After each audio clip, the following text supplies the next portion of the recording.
Hey everyone, welcome back to another episode of the Small Success Podcast. We are continuing our Meet the Squad series, and today's a very special day because we are interviewing the boss man himself, Drew Larison. I'm Pam Downing. I am the operations and marketing strategist here at Larison Media, and I'm not alone in the studio today. We actually have a completely full studio today, so I'm going to go around the circle and have all of our squad introduce themselves, and we'll end with Drew. So, Bailey, go ahead. Who are you? Hey everyone, I'm Bailey. I'm a brand strategist here at Larison Media. Hi guys, I'm Anna Butler, the intern and community specialist at Larison Media. I'm Anne-Marie Weimer, and I'm a brand strategist. And I'm Drew Larison. I hired all of them. Okay, Drew, today's your day. The day has come. It's here. The day has come. I didn't We're sleep going well last to. night. This was like Christmas to me.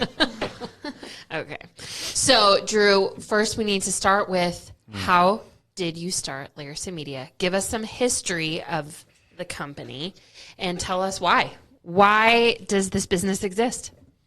That's a deep question.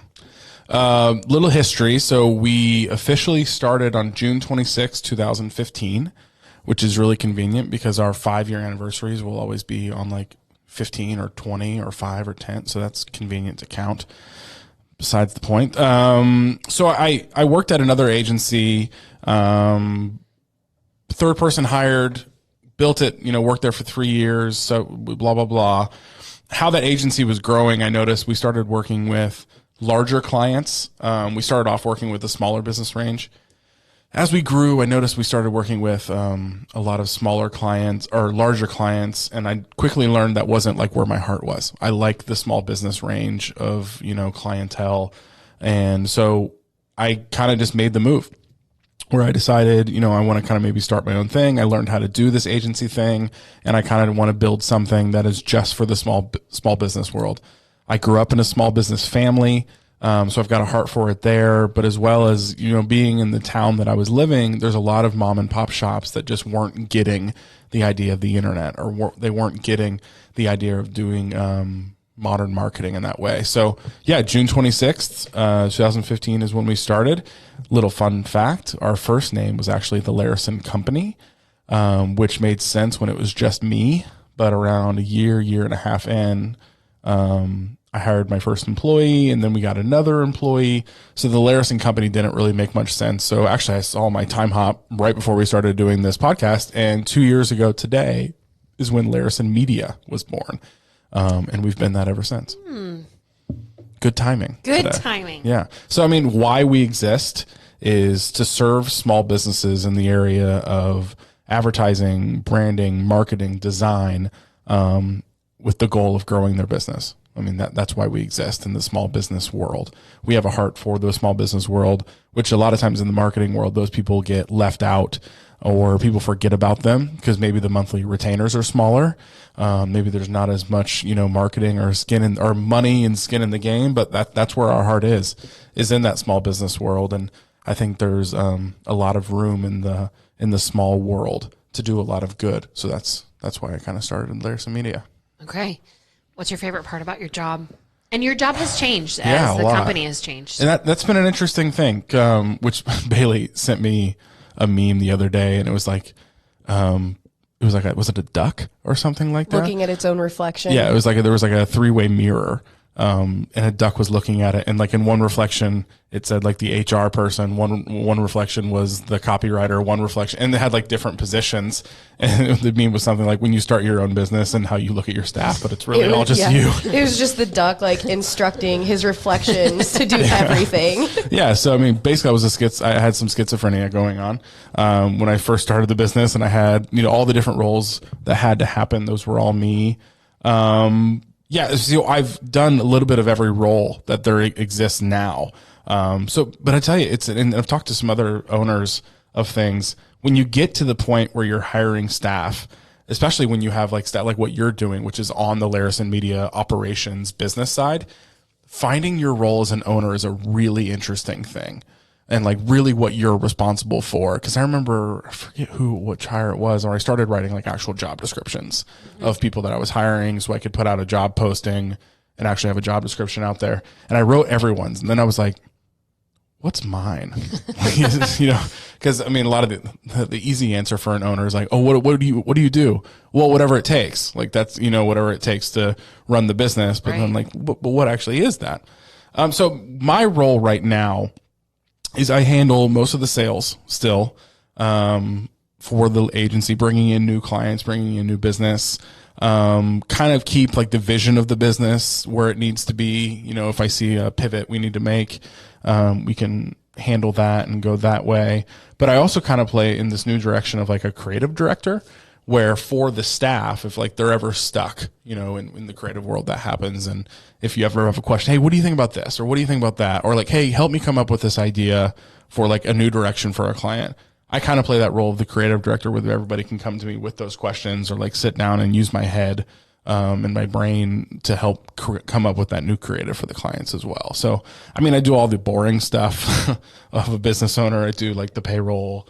I mean, worrying about the books, all the taxes, making sure our business is legal, like all that boring stuff as a business owner side, as well as the sales side, as well as some of that creative director role as well. Cool.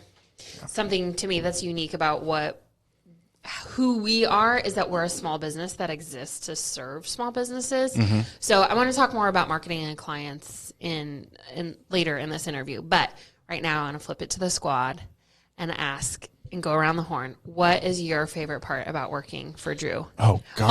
Also, maybe what are some challenges about working? The snacks is probably what the common answer has been. Being healthy is the biggest challenge because he brings us gallon jugs of cheese balls.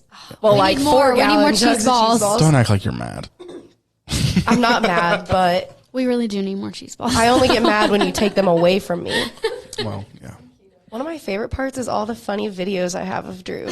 Like dad jokes and the dancing and all of that. It's just fun. He's just relaxed and laid back. He does have a signature dance. Oh, yeah.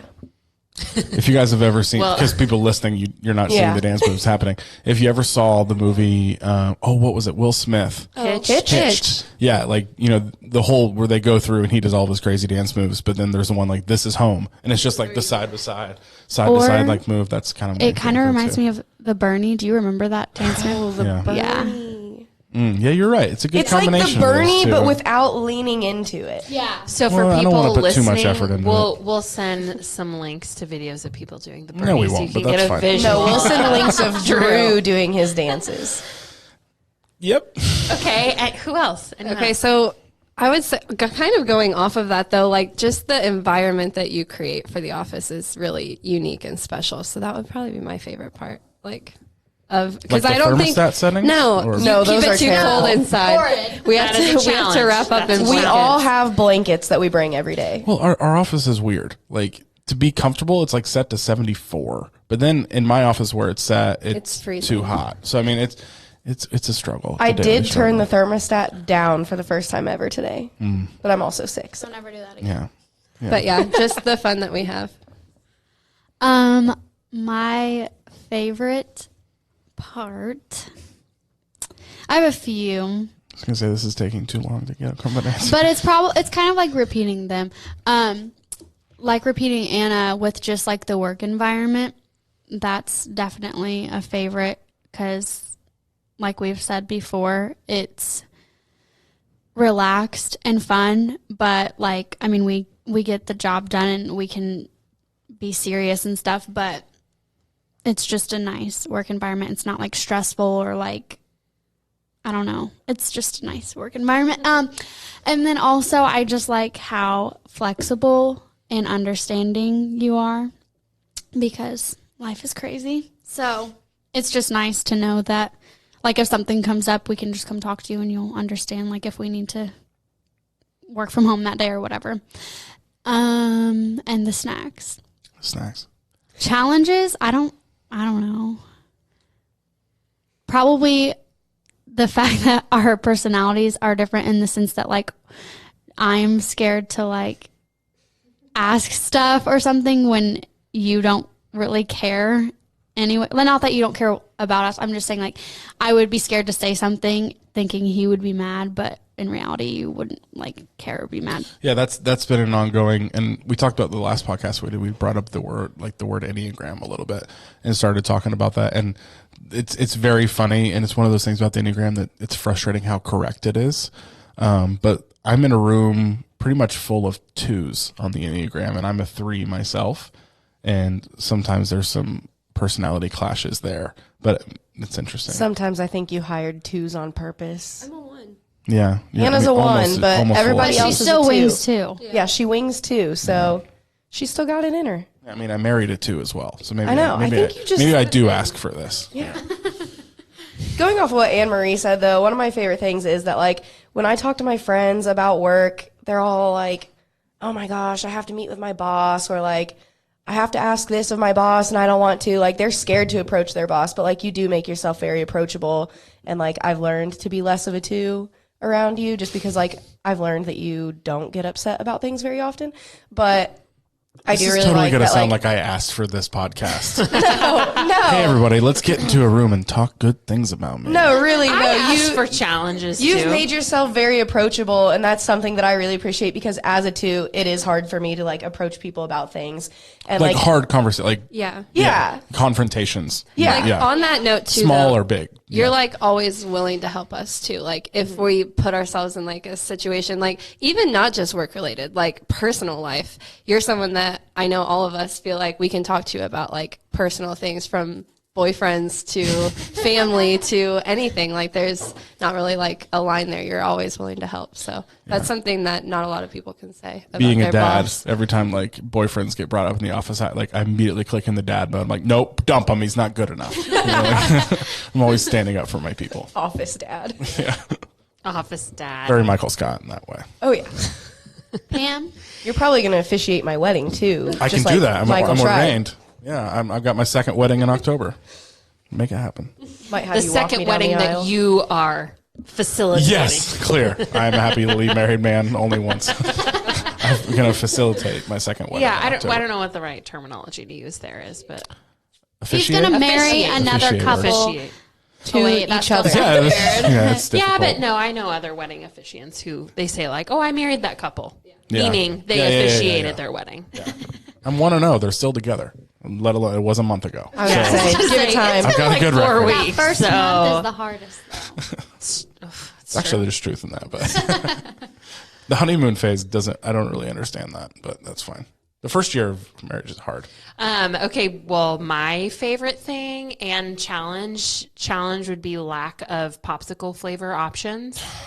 What? But I bought That's two true. different boxes. Can you buy? You bought us like healthy fruit popsicles. Yeah, don't do that ever And again. also unhealthy. Ices But- are not popsicles; they are ices. But like, I'm talking Jolly like Rancher popsicles. I don't know about Jolly Rancher. No, they're really really hit good. a nerve. And What? also, and Typical also 3. the ones that are in like the clear, like long packages. Plastic. I would like to with the request- plastic cut your mouth when you eat Yes, it. Those? Yeah. those I are want to amazing. request the strawberry shortcake popsicles. Those are also Those are my really favorite. good. Okay, now we're I've never like been a popsicle person, so I don't know. This. Also This is goldfish. true. We're not 4. Yes, we are. I You love don't goldfish. know me like that. Okay. So challenges. I'm not enough variety of popsicles, which I did buy 2 different I saw those and As I'm like, a you know 3, what? I Here's know this unhealthy. is killing you because you're trying to justify it. Well, because you're wrong. But Subpar one box popsicle that buyer. I'm like, hey, I want a popsicle, but not like stupid amounts of sugar. And then I bought another box that was like, hey, let's go crazy. And here's literally like the polar bear icy children's popsicle. But go ahead. You're wrong, but go ahead. no, you are a boss who approaches their team as more of like a coach role. I don't think I've ever seen someone bring a like work challenge to you and you just solve it yourself. I see you like coach people through that and empower the person to solve it themselves, which is just great all around. Which matches a core value. of ours. Boundaries. That does match a core value, which Makes is sense. Ownership. No. Oh, better. honestly Actually, it's a both. lot. It's a Yeah, lot I of was them. gonna say, Ownership, better, confidence. Because when you empower Initiative? somebody, it's all of them. Wow. It's like I picked them those on purpose. Oh, look at you. Wow. Okay. So, another question for the squad. What are some things, how have you seen Drew grow over the years as a boss, as a business owner, as a creative director? Over the years doesn't really apply. How have to you seen anybody him grow over the year? Over your over time the here. year. This is a hard one. Because I I gotta haven't. think about this. No, that's not true. I think like because now you have more employees than like you've ever had, and we're all twos. Like that's one area which is kind of like just like a personal growth maybe is like you've said like you're trying to realize like sometimes you say stuff in your head and you're like, yeah, I told everybody that, and then you're like, why didn't you do this? No, well, you haven't said that, but like you're like, oh, why didn't you know that? And then you're like, oh wait, I No, we didn't talked tell about that the other anybody. day. Like, I'm having some self-awareness moments of like things that are very obvious to me. I assume that either I've talked to you about it or that people would just know that like things in my head are very obvious. And then when something like that doesn't happen, I'm like, what? Didn't we talk? But no, that conversation happened in my head, not in real life. So I'm becoming more aware of that. okay, but no, I think that would be a growth. Just kind of like trying to make it intentional about how communicating and like understanding, I guess, like our personality type and stuff. Yeah. And mine kind of goes with that. I remember like in my 6-month review, you asked me for a critique of you. And one of the things that I said was like, I think that like your body language and things like that sometimes come across wrong. I think you've done a lot better about like, and it goes back to self-awareness, like the way you respond to things and the way you react, you make sure it's more clear now. Because I used to be terrified of like the way you reacted to things. I'm like, oh my God, he's mad at me. But It's real. It was an issue. I was terrified of Drew. Like I wouldn't go to him for anything because I was just scared. I always thought he like thought I was dumb or something, but I don't feel that way anymore. So I think that's something that's really like improved over the year that I've been here. Like I'm not scared of you anymore. Good. So. Wow. Well, I mean, Progress. and honestly, as someone who, I mean, it's because of my age, but I have a little bit more professional experience. That In is- an office in setting. an office.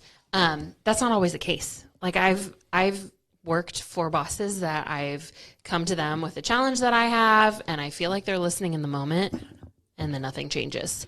So, I mean, that really, that matters. Like, in taking feedback and then actually doing something about it. Like knowing that if you go to Drew with an issue or a challenge, whatever that may be, and he's taking action and making a change, that matters. You That matters also to used me. to have a really bad habit of like walking away in the middle of a conversation.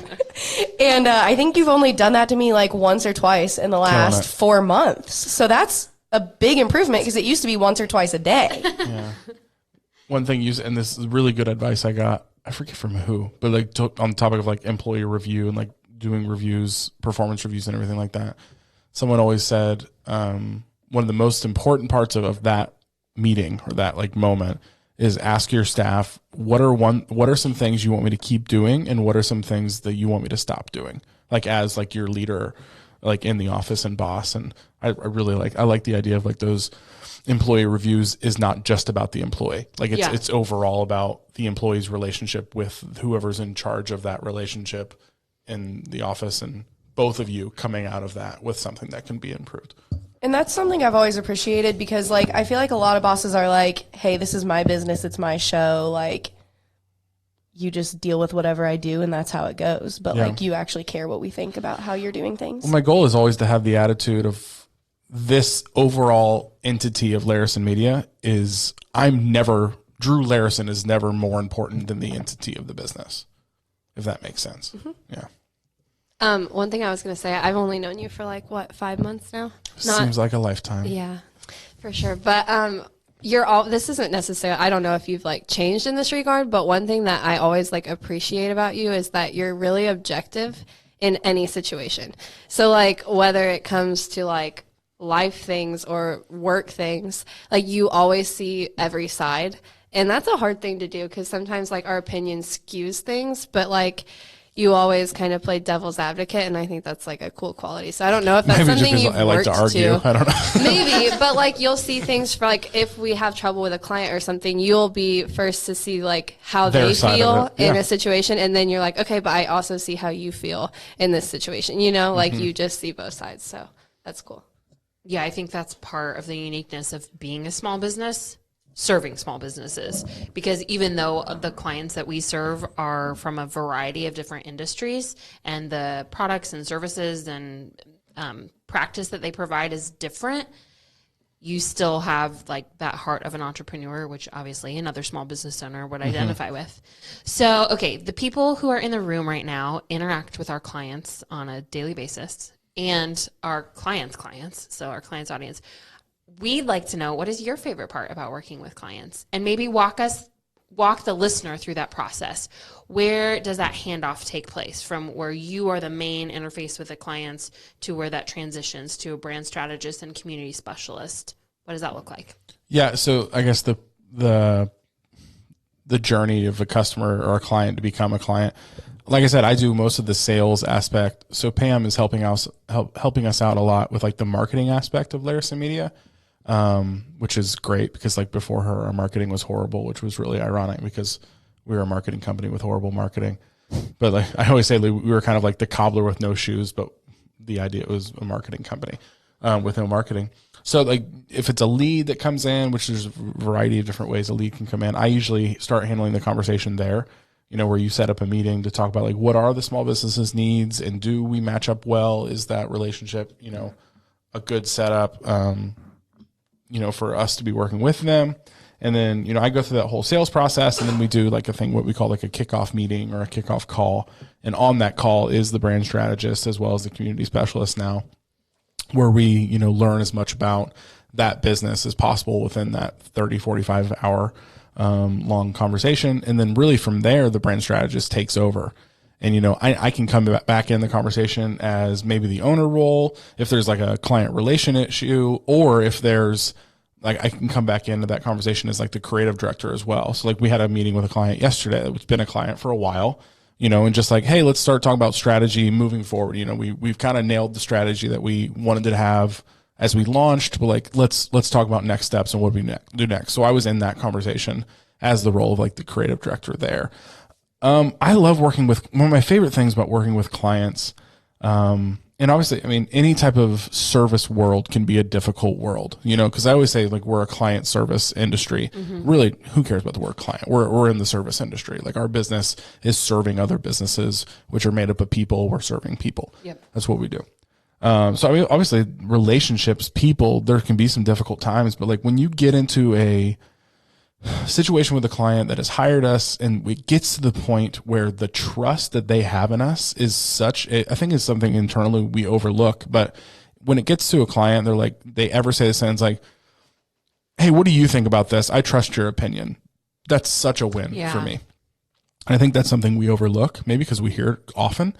But that's when I think we've won in a client service world, is when a business owner, especially a small business owner, who this whole thing is their life, this is their baby, this is a child of theirs, they're trusting us to make decisions, and not just decisions, but like decisions in how they're talking and how they're perceived in the public, how they're making steps to grow their business.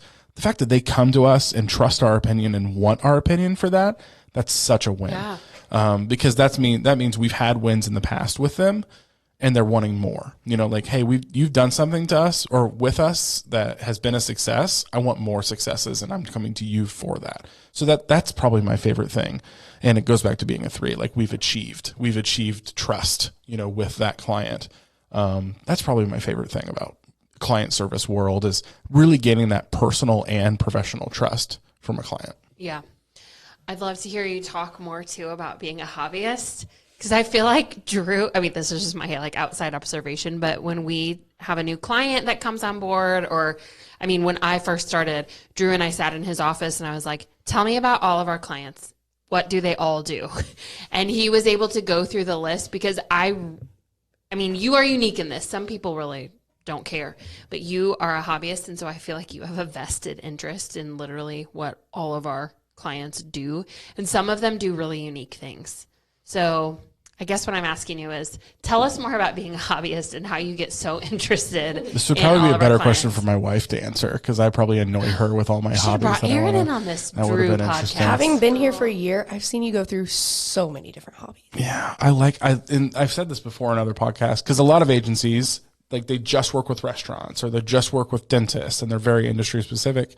And I've said, I like the idea of us working with everybody in the small business. If you're a small business, like, we can help you somehow, no matter what industry you're in. And I've said it in the past, like, selfishly, I want that because I'm a hobbyist. I like knowing a little bit about a lot of things. So that's translated into, we work with restaurants, we work with roofing companies, we work with plumbers, we work with dentists, we work with eye doctors. Like, we've got the gamut. Like, there's some industries we really, really like working in. So maybe we're focusing on that specifically, like, more than others, but like, we'll take anybody on, cause I really feel like the world of social media, any type of small business can benefit from it. But I mean, yeah, I've kind of always been this way. I like knowing a little bit about a lot of things. Like, the really big thing I'm into outside of work right now, you guys have probably seen it on Instagram because I'm pretty famous about it. It's called Sous Vide Sunday. And if you guys don't know what sous vide is, it's a style of cooking that's kind of weird. You put food in a plastic bag and cook it in a specific degree of, water temperature. But you can follow me on Instagram on Sundays and see the whole journey. But like, that's a perfect example. You of forgot like, to drop your name. It's at Mr. Drew Larison. Oh, they already know. It's fine. No. Oh my god. No, we've been joking. Okay, Hollywood. I get like 300 people to watch my story, and I come into the office like, guys, I don't know what to do with this kind of fame. Like, it's kind of a big deal. We're actively wants to know. seeking sponsors. So Yeah, if you have thanks, any, so- if you're a butcher or if you raise beef, or, Yeah, and honestly, I don't know the origin of the reason I like knowing a little bit about a lot of things. That would be actually some good self-awareness to dive into and when that started. But I am a hobbyist of mind, where like right now it's sous vide. In the past, it's been other things in the past. And then I'll go like on 4 to 5 month stretches where I'm just all in on something. And because that's the other thing, I never go like half into something. If I'm into it, that's all I want in my life. Like, kind of maybe this new thing coming up is drones. Like, I really like our office. We invested and we got a really nice drone, and we can do that type of work for our clients now. But like, I spend a lot of time just looking at drone videos, learning about like new tactics and different styles. And there's these other things that I'm learning about for awesome filters for drones that I'm looking at. So, I mean, that's my head. I go full into something until I find something else that I'm ready to go full into as well. It's a good thing, though. That's how this podcast started. It really, yeah, actually, that's true. It was We a probably little wouldn't be hobby here. thing, and then now it's Yeah, full swing, and here we are. we're doing it. I also feel like Biggest that's, podcast in the world. Here we are. Come on. Number one podcast. I also feel like that's on brand as an Enneagram 3. Is it? Is that a common 3 thing? I think it be a is hobbyist? because To like go, what I'm referring to is going all, All in, into yeah, something, for sure. like Yeah. achieving it. Like, if we're going to do this, we're going to do it you know, upright. And I think I've talked about this in the past. Like, this goes all the way back in high school. No, it's not a crazy thing to think. I was the leader of like the student section in high school. So like for the basketball games, it's called the Gish Tank. Represent. Our coach's name was Gish, so it rhymed with fish, and that's what you put fish in as a tank. So you got Gish Tank, and like, but I just didn't like you show for up to the elaborating. games. Thank you. I gotcha. So like, but I didn't just show up to the games and like ran a student section. I like found a designer and like designed specific t-shirts my first year, and we had student section t-shirts. I like hustled the hallways and like sold those t-shirts. It was insane. We had the best student section in the world. We but like will year be 2, posting a picture in the show do it. notes. There's some out there.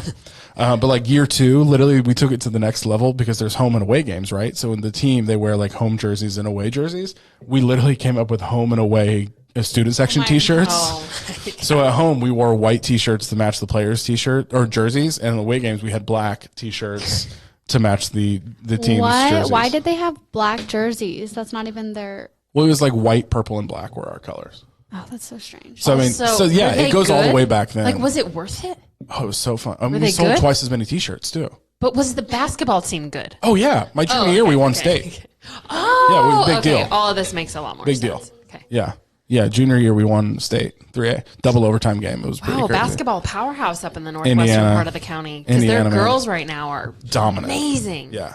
And it's kind of sad to see because I'm that classic old man at games now where I feel like the students are just horrible because everyone's on their phones and no one cares about the actual and game. half the time people don't even come. Yeah, it's really depressing. Come on, See, if I was running that student section, it'd be massive. Gish Tank OGs. Maybe you should. Get all the 30-year-olds back. They changed the name too. It's not called the Gish Tank anymore, even though he's still the coach. But not bitter. It's fine. it called? I don't even care. No, It's probably not called anything. I don't really know if that's a thing that people. I don't know. I feel like we've hit It's not a big enough sore deal anymore. subject. But going Lion's just Den. all of this, like this goes back to me being in high school, maybe even before then. Yeah, because I'm a big like Michigan sports fan as well. Like that's something I go all in. You know, yeah, it's like You have framed stuff in your office. yeah, it's kind of it's a thing. You can talk to Aaron about that as well. Yeah, I know that you guys have attended with other family members Michigan games in like sub-zero temperatures. So fun. Not sub. No, it was not sub-zero. With wind chills. Oh, maybe. Okay. What's your favorite part of marketing, Drew? What attracted you to marketing in the first place? Before Larison Media, before the Larison Company, when you were starting out thinking, what do I want to do with my life? What drew you to marketing and why? Yeah, so marketing to me, it's such a perfect fit for like what I'm really into and like what I was built as like a kid into being an adult. So like I said, I'm a fourth generation entrepreneur on the Larison side. So my great grandfather was a farmer, which is a heck of an entrepreneur. Grandfather was a business owner. Dad took over the business from him, and here's me. So I grew up in a house that was very much business, small business, entrepreneur related. So I knew I had that, and I quickly became that kid in college, into high school, that just had no idea what I wanted to do with my life. Like zero idea what I wanted to make of myself and like career wise. And I don't know, you could talk about that, but like when you go into college, there's a lot of pressure for that. Sure. Like, you know, cause hey, you're a spending money on your major. freshman year, pick a major, this is what you're going to do the rest of your life. So I was very stressed. But I quickly knew, I found out I love people. I love business. I love, music, which was my form of like creativity at the moment. So you combine all those things together, and I, through some, books or through some mentorship I had from some people, I realized like marketing is a fantastic mix of creativity and business. Sometimes I want to call like Larison Media, like we're a creative marketing shop or a creative business shop, because I really don't like the word marketing because it means a lot more or less than what people think it does. But I like the idea, like creative business, on the creative side of business, like that's what marketing is. And that's what I love about marketing the most. You're able to use creativity, whether it's art, whether it's music and you're creating a jingle, or where you're just using your brain to do like different creativity through wording. That type of creativity goes towards like success of a business. And that fits me really well, because being like I'm also a 4-wing on Enneagram. So I have like a really creative side. But you mix all that together, and marketing makes a lot of sense, because I love the appreciation, like the hustle of business and like the idea of business and growing something. But if I'm able to use a creative side with that, instead of just sitting down, like punching numbers all day, that side of business, Sure. that it's a good fit for me. Cool. Okay, so we have, well, with the exception of our 2 squad members who work remote, we have everyone in the room. What questions do you guys have for Drew? We have him in the room on a microphone with headphones. I have a really important one. Under recording. Are you ready? Yeah. Who's your favorite employee? It's me. Fake news. Say Kinley. Say Kinley. I know that's not true. Kinley's our office dog, by the way. She's worthless. She's whining. I mean, she brings no business. She value. brings That's actually joy not true. to our clients who brings the come likes. in. She brings the likes on Kinley Instagram and Facebook. is Yeah. the most famous Larison Media squad member on the internet. Yeah. And my name's in the business. Like Some she's clients still actually working bring on that. treats in for her, so she's not worthless. She makes our clients happy. Yeah, I've physically seen our mailman look in the window, and if Kinley's in, he'll come in and drop the mail off. But like if not, he'll just put it in the mailbox. Kinley's kind of a big deal. Don't ask me that question. That's a horrible question. That's a great question. It's a horrible Do question. you have a favorite? No. Don't say who it is. No. But Well, we always joke that my wife is the CFO because she tells me what I can spend money on and can't spend money on. So my wife, she's my favorite There you employee. go. There you go. Good answer. Good Yeah. answer. Can't be mad about that one. Okay. the most important question of this Meet the Squad podcast series. What's your favorite sandwich? Cubano, or a Cuban sandwich. That was a quick answer. Well, I'm very confident. Okay, well, you need to break it down and explain what is in a Cubano for those who may not know. Yeah. So a Cuban sandwich, which this became my favorite sandwich from the movie Chef, which if you haven't seen that movie, fantastic movie. Basically a Cuban sandwich it's like French bread, mayonnaise, mustard, pulled pork, ham, and Swiss cheese, and then like griddled like together, like really, yeah, like panini, but like pressed. It's like like they press it, and it's so good. The sandwich can't be beat. I mean, all of your answers were incorrect when we asked you this, because if it wasn't Cuban, you're wrong. Okay. Respect. Confident answer. Yeah, you knew what you were going to say. Core value. Okay. As we wrap up, Are there? I mean, Wait, Bailey's the what's only your one- favorite core value? I can tell you, you answered this in an email one time. Yeah. What did I say? But please talk while I look Hold it on, we up can edit this. frantically. Okay. I think I remember what it was. I think I said confidence, actually. Okay. I found your favorite core value. You said, this is a direct quote from Drew Larison, better. I feel like it sets the tone for everything we do here. If we're all striving for better for each other, better for our clients, and better for ourselves, everything else Should fall in place. Or in line. Yeah. Okay, I remember that at the end. Yeah. Yeah, so, I mean, yeah, that makes sense. They're all really good. It's hard to pick one, but like she said, I feel like if everything's moving towards and everyone has the attitude of better, you're going to be more confident. You're going to take more ownership. You're going to take more initiative because you're overall looking for better. What's your favorite part about being a business owner? Great question. And this isn't something I learned probably until like a few years in. I love because I'm the type of owner / leader. If there's ever anything wrong, like if somebody screws up or I screw up or didn't hit the mark on something, I immediately blame myself for it, whether I was really involved or not. And that goes back to one of my favorite things about being a business owner is our success, our company's success, our team's success, our client's success, in my head is fully on me. And I'm fully in charge of that. And no one else is. Like there's moving parts that happen, but like I take that ownership very seriously. And like sometimes that's a really great thing. And sometimes it's a hard thing. But like if you fail, you learn from it and that's what you get better from there. So I like the idea that I look at my success, our company's success, our team's success as fully my responsibility. And I like taking that responsibility. So we have a running joke in the office that working for Drew is like working for Michael Scott. So a fun question. I want to know, in what scene of The Office have you most related to Michael Scott? I don't know. Usually when you guys tell me I'm Michael, like I don't realize it in the moment. It's when you're calling me out on it later. I don't remember. I mean, obviously, I think with your smirk, you have one. But I could name like 20, but okay, yeah. I just wondered. I don't know. In the moment, I don't realize have it. ever related to him specifically in one moment? I don't think so. Because, like I said, I think that happens afterwards. What's your favorite episode? Or your Dinner favorite? party. Oh, Yeah, it's a good one. yeah. Dinner party is my favorite for sure. And we're talking about The Office. Do you have an awesome plasma screen TV like he does? We splurged, got the plasma. No, plasmas are outdated now. Oh my gosh. 3 It's answer. true. It is, but that was a 3 answer. There's nothing wrong with plasmas. Sorry.